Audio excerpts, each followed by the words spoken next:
I very much supported Israel going after Hamas following October 7th, but we are now well over a year and a half into this, and there's a new phase of events, which I'll try to summarize. 6 months ago, Finance Minister Smotrich said Israel should thin the population through voluntary migration. He also used the term encouraged migration.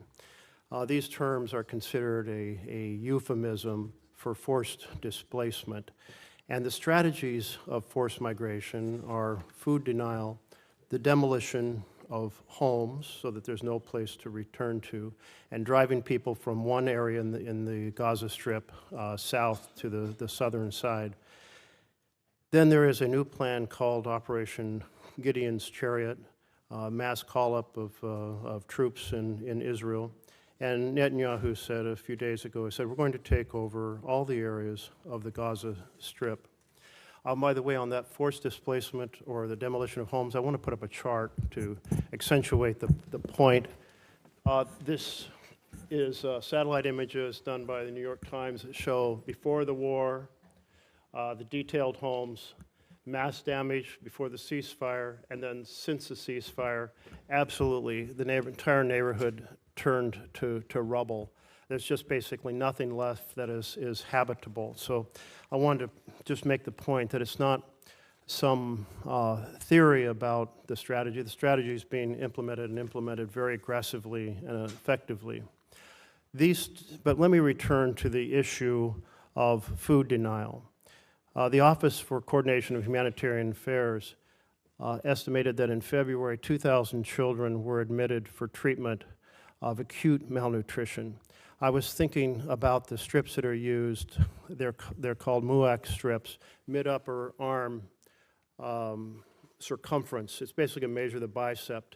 And I saw them I went to areas that were under starvation in Africa, and I saw these being used, and you'd see a child, and you would think this child is just maybe 2 years old, and they'd be 5 years old, and their arms as thin as toothpicks. And I was struck when a UN health representative returned and said, and I quote, "I've seen them in the wards," referring to the hospital wards, "a child of 5 years old, and I thought he was 2 and a half. So Ulcha said 2,000 children, acute malnutrition. That's a nice way of saying we're starving. In March, there were 36 children admitted for acute malnutrition. The denial of food the blockade began March 2nd, so the numbers are undoubtedly up much higher in April and now into May. The World Health Organization reported a couple days ago that 57 children had died from the effects of malnutrition.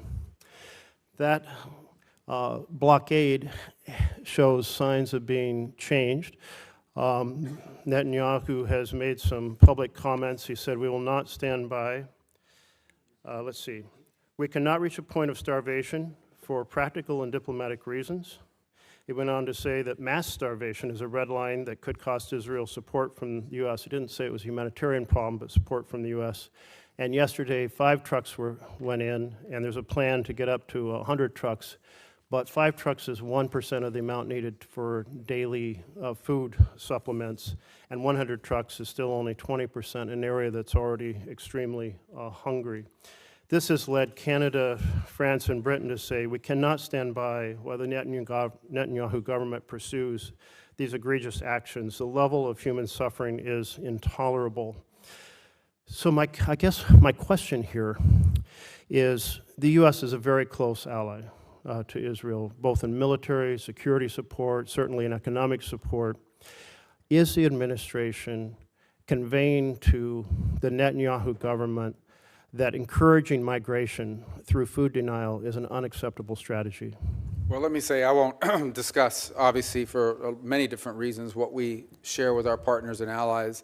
But I will walk you through some of the steps you've rightly outlined, what has happened over the last... It's not too long a speech, because I'm really trying to get where our administration is standing. Well, I'm still trying to get the Senate out of me, so I still talk longer than I should, Yeah, well, so I'll be more brief. I'm going to have to reclaim some time, but go ahead, try to keep it very... Well, you want me to answer? I do want you to answer, but hopefully answering the question is pretty simple. Does the U.S. consider this an acceptable strategy of encouraging migration? Well, I would say that we were pleased and to see that aid is starting to flow in again. I understand your point that it's not in sufficient amounts, but we were pleased to see that decision was made. I understand another 100 trucks are behind that and maybe more in the next few days.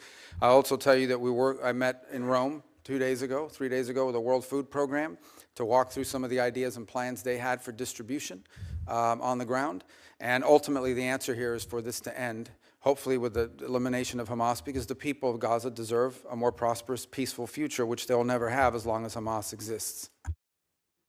Well, thank you. That was brief and well done. Thank you.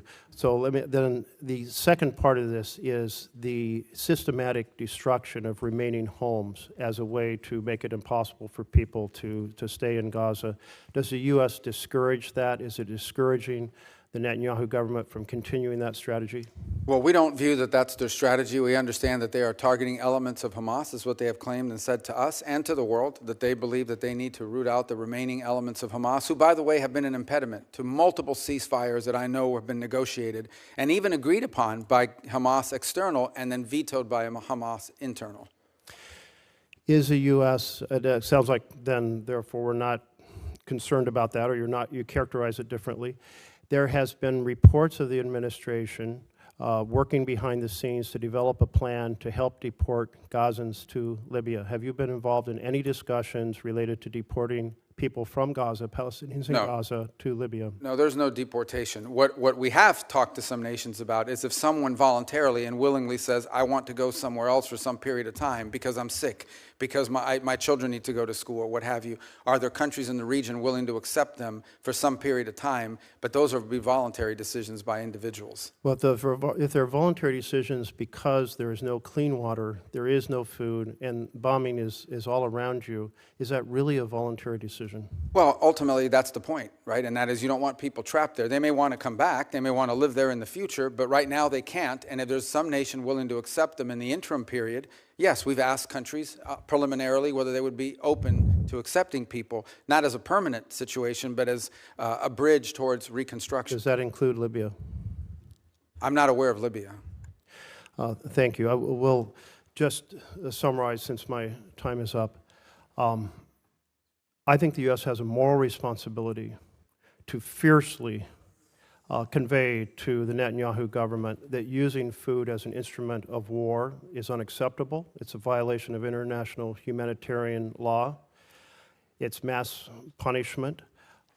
We have now children who are dying, and while Netanyahu has said he doesn't want to see mass starvation, he's drawing the line at mass starvation, but we're seeing real starvation right now, and I think we owe it to our connection and our close relationship to Israel to powerfully convey the importance of not just 5 trucks a day like yesterday or 100 trucks a day, but enough food to end the starvation. Is that a policy you can get behind?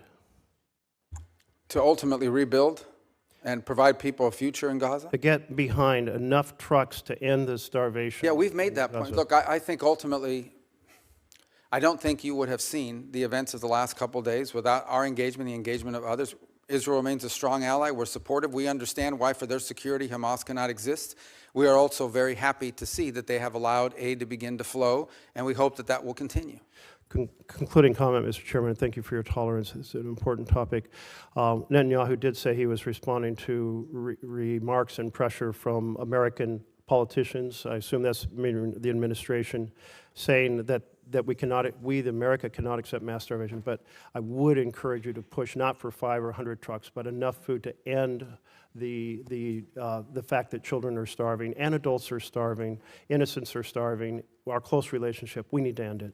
Senator McCormick.